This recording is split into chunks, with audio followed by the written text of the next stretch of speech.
Hello, in this video I'm gonna show you how to share your location on the Redmi A3 Pro. To share your location with someone, go to Google Maps, then click here and location sharing, then click on share location, allow, and you can set it to either a certain time. That's how you change it.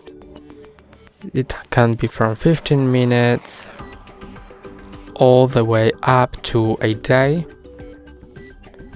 I'm gonna set it for 1 hour, and here you can choose your contact, or you can set it through mail, messages, or choose here by clicking on the contact, then clicking on share, and it will be enabled for 1 hour, which will show your real-time location and your phone battery level.